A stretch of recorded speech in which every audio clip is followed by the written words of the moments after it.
Curieuse, curieux, bonjour. Heureux de vous retrouver pour la reprise de la chaîne. Je vais tenter de vous proposer des vidéos un peu plus régulièrement avec deux formats. L'un composé de petites news et un autre qui sera axé sur un seul et même sujet tout au long d'une vidéo. Aujourd'hui, ce sera de petites news. On va parler de l'autodestruction de Cassini, de la Terre il y a 40 millions d'années, mais aussi de réalité virtuelle et pour finir, de la date où l'humanité devrait disparaître. C'est parti.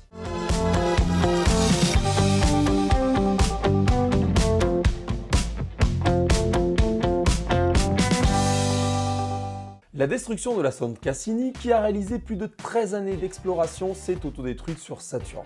Elle a fait de nombreuses découvertes. Entre autres, elle a dévoilé Titan, la plus grosse lune de Saturne. Elle l'a sondée et a dévoilé que cette planète avait des lacs de méthane liquide à sa surface, des dunes et même des pluies de méthane.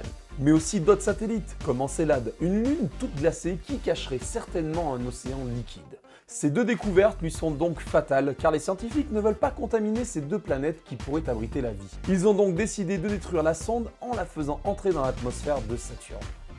Il y a de ça 40 millions d'années, la Terre subissait sa plus forte canicule avec une température de 2370 degrés. Encore jeune, notre planète fut chamboulée par un tel choc de température que son atmosphère et sa croûte en furent transformées. Le cratère Mistastin, situé au Canada dans la région du Labrador, est aujourd'hui recouvert d'un lac de 28 km de diamètre. Dur d'imaginer que le site aurait été chauffé à près de 2370 degrés lors d'un impact de météorite, ce qui équivaut à la moitié de la température du Soleil tout de même.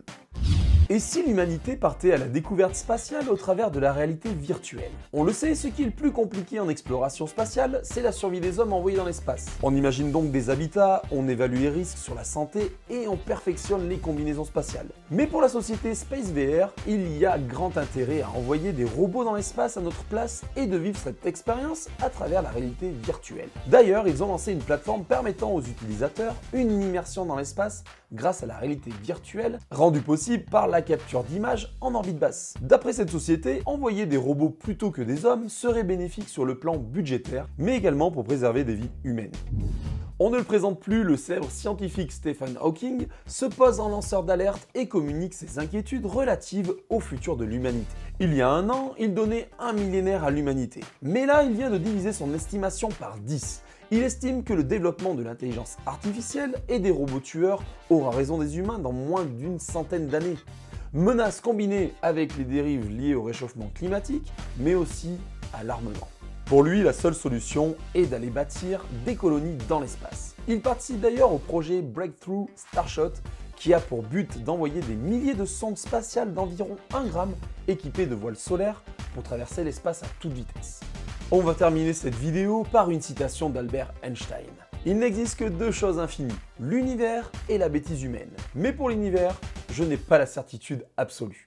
Voilà, sur ces belles petites paroles qui font réfléchir, cette vidéo touche à sa fin. Si elle vous a plu, n'hésitez pas à me lâcher un gros pouce bleu sous la vidéo, à la commenter et à la partager à un maximum de monde, et bien évidemment, à t'abonner si ce n'est pas déjà fait, en appuyant sur la petite cloche pour ne plus louper aucune des notifications. Merci, et n'oubliez jamais que la curiosité est signe d'intelligence. A ciao, bye bye les curieux.